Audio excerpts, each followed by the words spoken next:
Welcome to Surrogacy Daddy, the podcast about a queer and ethically driven surrogacy journey.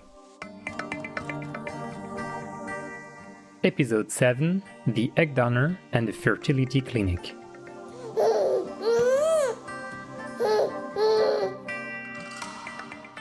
At the same time as we're working hard to find an agency, we are also looking for a fertility clinic whose main roles are to collect sperm and egg donations, create the embryos, make the transfer into the surrogate's uterus, and monitor the first 3 months of pregnancy. Just like for the agency, we went to an event to meet fertility clinics, but this time in Paris. That's right, it's impossible to hold an event on surrogacy in France because it's illegal. But it is possible to have one on assisted reproduction technology, ART, because it's legal. Subtle. The event was then called Désir d'enfant, Desire for a Child, and was held in September 2021 in a small venue in Western Paris. The main fertility clinics were represented. It was the perfect occasion. We arrived there again, mouth agape, in our little close-up candor, and this time, it was a completely different surprise that awaited us. A welcome committee. In front of the entrance to the fair, a tiny group of 3 or 4 people, all men, had set up a gigantic white inflatable baby flanked by euro signs and barcodes. And a deafening sound system played in loop a child's voice saying, "But where is my mommy? Why has my mommy abandoned me? Where is my mommy? Why has my mommy abandoned me?" The staging was ridiculous. So your dad and I started to laugh and we were like, what the hell is this? Well, we've experienced attacks based on our difference. We saw tens of thousands of people marching against our right to love one another not so long ago, for example. And anti-homosexuality is far from decreasing in France today, just like in the rest of the world. And even then, we were quite spared, as I told you in the very first episode. So this kind of empty, meaningless demonstration made us laugh more than anything else. We hold hands together, we smile at them, we face them with love and with a certain sense of humor. But just as we were about to enter the building, a woman and her partner stride up to us, overtake us, and rush through the door. We meet them inside again.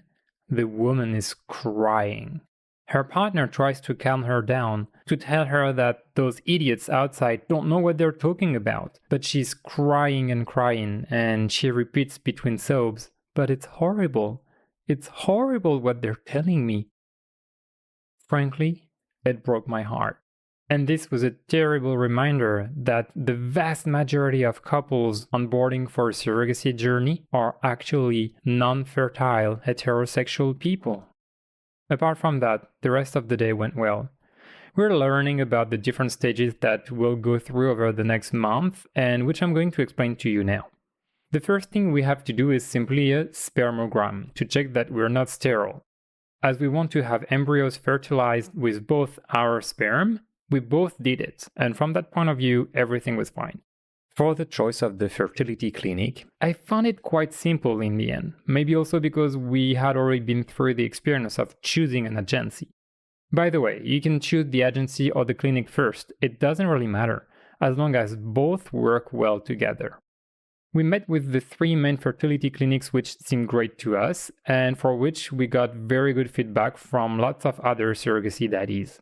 But in the end, we chose another one, a little less well known, but which seemed very good and which corresponded better to what we needed at that point. And the woman in charge of us was so lovely, so friendly, so crystal clear in her explanations that we were convinced.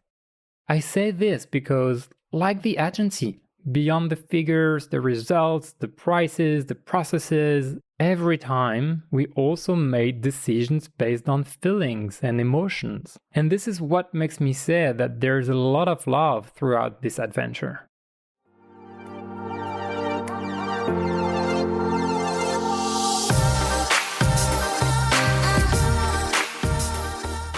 So now we have our fertility clinic. The next step, and believe me, it's not a detail, is to find an egg donor. We had to make thousands of decisions during the surrogacy journey, but I think this was the most difficult choice we've ever made, ever. Really. Because we're not just choosing a partner or a provider, we're choosing half of your genetic heritage. Can you imagine the responsibility?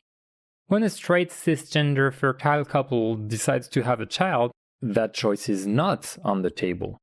Well, let's say it's love, in the best of cases, which has already done it for him and her.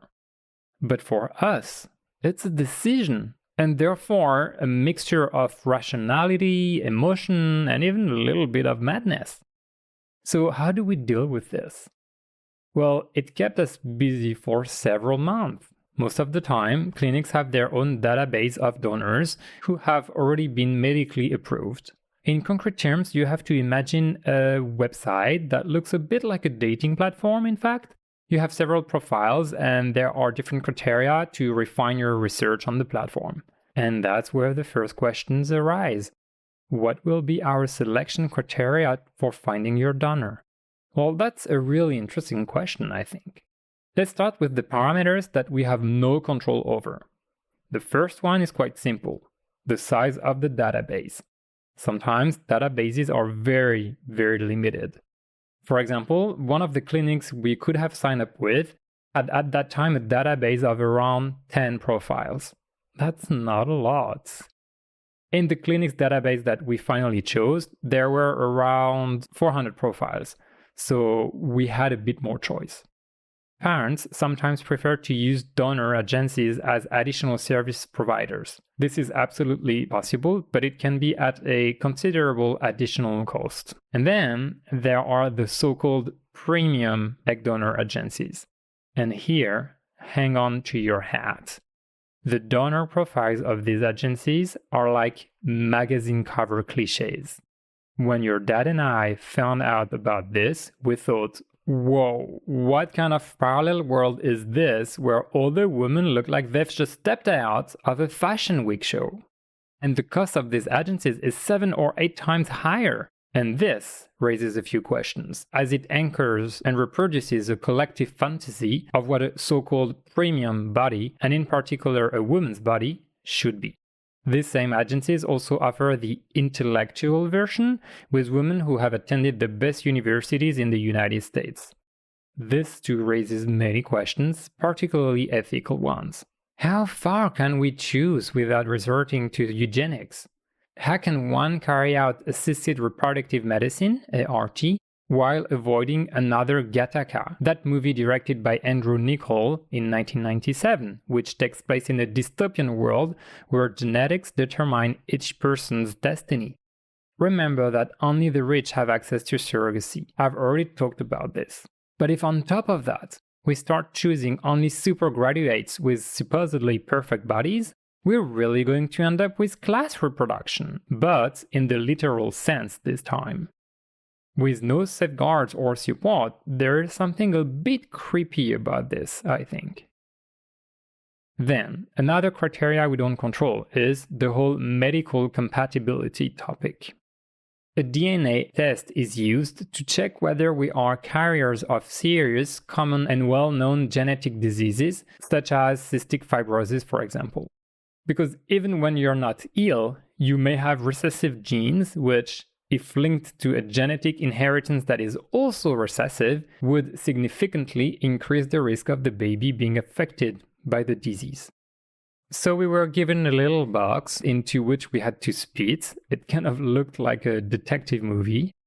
Then we shipped this back, and within a few weeks we received the results. Neither your other dad nor I were positive for anything.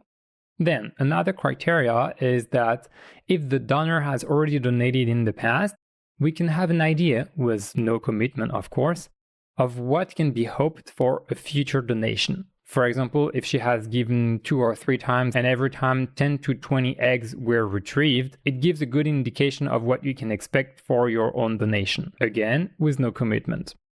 This may seem like a very productivist criteria, and I understand that it may raise questions. But in ART programs, the number of eggs retrieved is a key figure, because once the eggs have been fertilized and become embryos, not all of them are viable. Some do not mature, so you need some backup.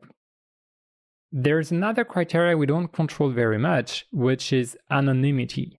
The vast majority of women who make egg donations in the USA do not wish to be put in contact with the future families. It's an anonymous donation. A few women agree to be put in contact with the child only, and only when he or she becomes adult. This is what we call a semi-open donation. And even rarer are the women who accept direct contact with the parents and the child, and this immediately. This is what is known as an open donation. Here, it's really a very personal and even intimate choice.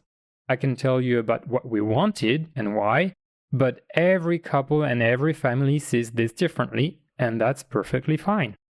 We absolutely wanted an open donation. We felt it was important that you should have access to your donor, that you could get to know her, meet her, identify her, and even include her in your voluntary family if she also accepts it. Because obviously all this goes both ways, and we can't impose anything on her, including not changing her mind one day. We also wanted to talk to you about her, as we would have about your surrogate. Maybe you will have no interest for this person and communications will be reduced to their minimum, but at least the door is open.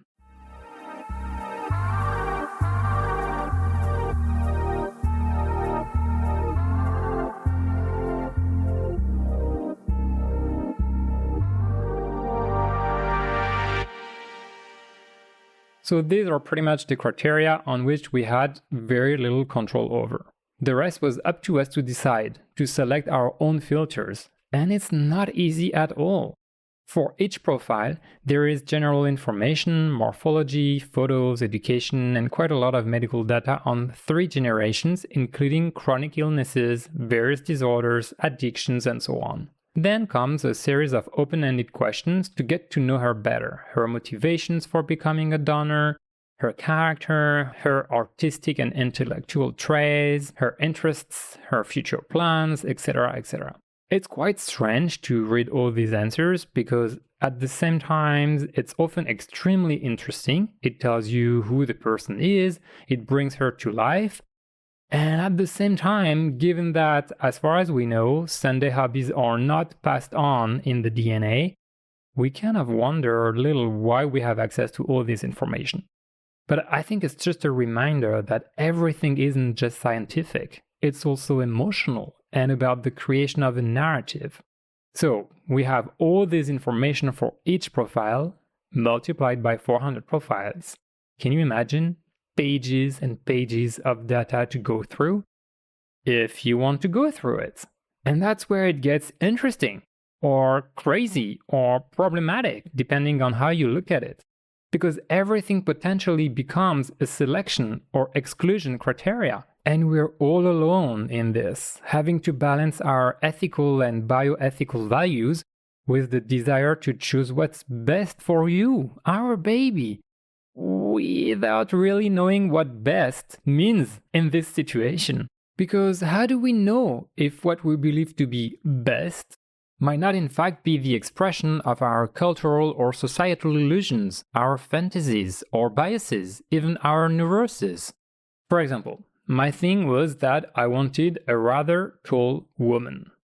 But why? Why this criteria? Where does this preference come from? Who determines me in this desire and is about to determine you, our child, very concretely? Can we behave just like if it was a genetic supermarket? Where does eugenics begin? And at the same time, who chooses their egg donor on a roll of the dice? It has made us ask ourselves lots of questions. And we've tried to be honest with ourselves so that we can be honest with you later when you ask us, why her? One of the first clear choices we made was that of a white egg donor, so Caucasian. Being 2 white men, it seemed more obvious to us. And in the USA, as in France, the vast majority of egg donations are made by white women. So we also had the privilege of choice. And by the way, this reveals the shortage on egg donations from non-white people. There is an episode of the show Les Pieds sur terre, in French, in September 2021, which your godmother remembered and introduced me to, which explains that the average wait for an egg donation from a black woman is, in France, 8 years. 8 years to wait! Isn't that crazy? So we did choose a white egg donor as a criteria. Then, of course, we look at the pictures. And, well, we're not straight, so of course it's a bit of a strange exercise for us, but we're also not insensitive to beauty and charm, whether male or female. Then we carefully read the section of open-ended questions where they talk about themselves. We wonder if we'd like to get to know her beyond these cool-colored websites.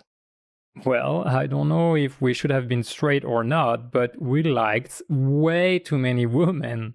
We had a hell of a time rolling some out. You can ask our former roommates. For a month, your other dad and I spent our evenings sitting huddled together in front of a small computer on my old wooden desk, going through these profiles and trying to make shortlists that really did look like very long lists. Sessions lasted hours. Tea flowed and we emptied all stocks of milk chocolate with caramelized almonds. It was extremely difficult to choose and at the same time very exciting. Were we taking a risk for you if we kept a donor whose grandparents had died of cancer, a disease that also killed in the family of your other dad? Or a heart problem, something we know about unfortunately very well in my family? Would we be bad fathers if we chose a donor who had very poor eyesight and who risked passing it on to you genetically? All these questions are not asked by heterosexual fertile couples, and good for them because it's not an easy task. But for us, everything becomes a choice to be made, whether it's a conscious or determined one. It makes us ask ourselves lots of interesting questions. It makes us deeply aware of our approach to parenthood and sometimes even intellectualizes it a little too much. In any case, what's certain is that ART only creates children who are deeply desired, and often for a very, very long time.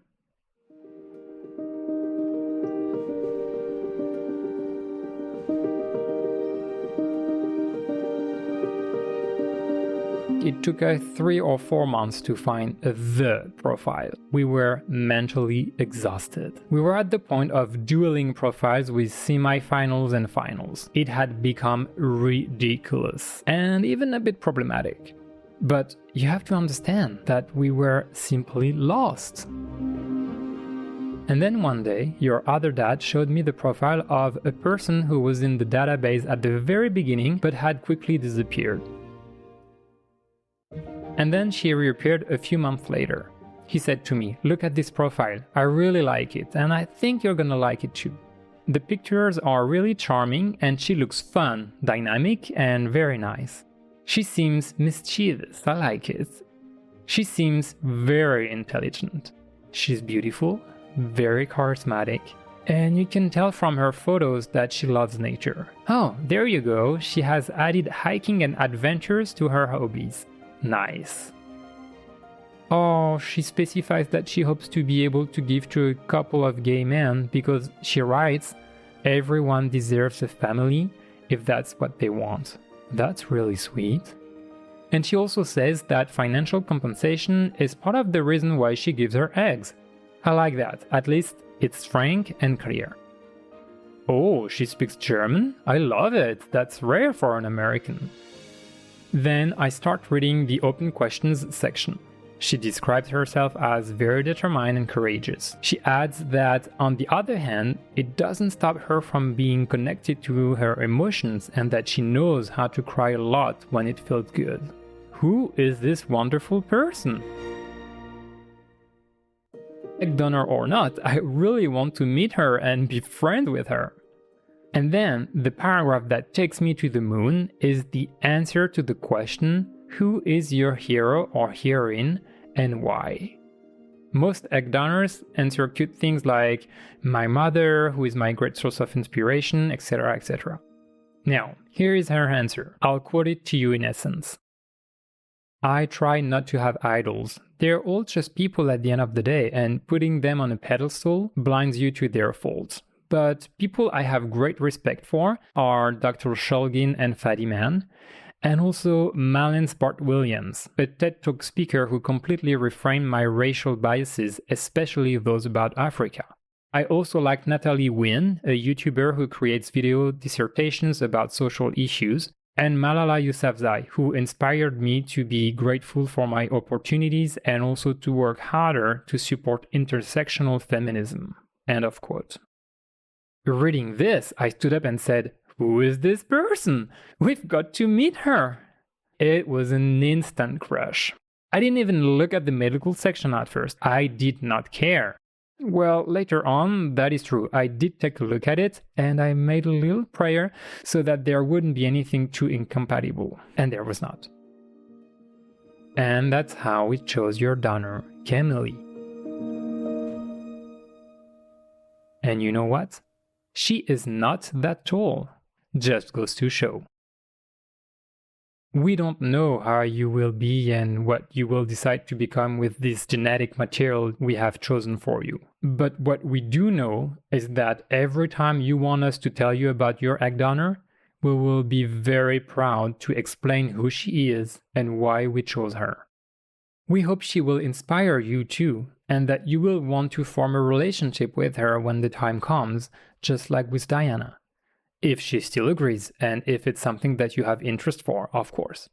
Because all of this belongs to you and her now. Once we had made our choice, we went to the fertility clinic to have our sperm deposit made. That was the 8th of March, kind of funny. Kimberly, on her side, was informed that she had been chosen. It wasn't her first time, and she was not available. We had to wait another 5 months. But for us it was okay, because in fact we were moving forward in parallel with the agency to find a surrogate, as I explained in the previous episode. In August 2022, Camille underwent hormonal stimulation with the support of the fertility clinic, and by the end of the month, she successfully completed her egg donation procedure. Shortly afterwards, the eggs were fertilized, half with my sperm and the other half with that of your other father. Thus was conceived your embryo, among others. And then, on the advice of the clinic, a pre-implantation genetic test, PGT, is carried out to detect the presence of genetic or chromosomal abnormalities in the embryo. By taking a sample, the clinic will assess for a given embryo whether there is a risk, for example, of trisomy. Here again, the question of eugenics has been raised. Should we have let nature take its course? You know, when you do an ART, it's more like a science fiction novel than a pastoral ode. One has to find the right balance. Shielding you from a serious genetic disease appeared to us as a balanced decision. All the embryos that passed the test with success were cryopreserved while awaiting the day of transfer into the uterus of the surrogate. So you see, you'll be able to brag to your pals that before being a fetus, like everyone else, you were a really snow queen. And this for almost 7 months. Isn't that awesome? There was a little hiccup with Camille, who, in fact, had chosen to be a semi-open donor, contrary to what we had been told, and therefore only agreed to be in contact with you when you'd become adult. When we realized the mistake, we were very disappointed and a little sad. But the clinic suggested that we write a letter explaining our approach and why we wanted to get to know her too. Following this, she agreed to speak to us on a video call a few days before the egg donation. It was a slightly stressful call for me, because I didn't want to scare her by saying, "We want to know you so much!" And at the same time, there was a lot at stake. So at the beginning of the call, I tried to argue and explain our position while also saying that we didn't want to be heavy-handed or intrusive, yada yada, and your other dad leaned towards me discreetly, whispering to me, "Stop talking so fast! Actually, stop talking!" And from then on, everything went very smoothly. After that call, she agreed to exchange personal emails so that we would see each other when we come to the US. So that's how your embryo was created, thanks to this super hearing egg donor. Now, let's get back to the agency. As you can see, in parallel with everything I've just described here, at the same time, we're taking care of everything I explained in the previous episode, right up to the meeting with Diana, your surrogate. There's only one step left. The fertility clinic will receive Diana on its premises, have her undergo several tests, and analyze her medical file in depth to validate her profile.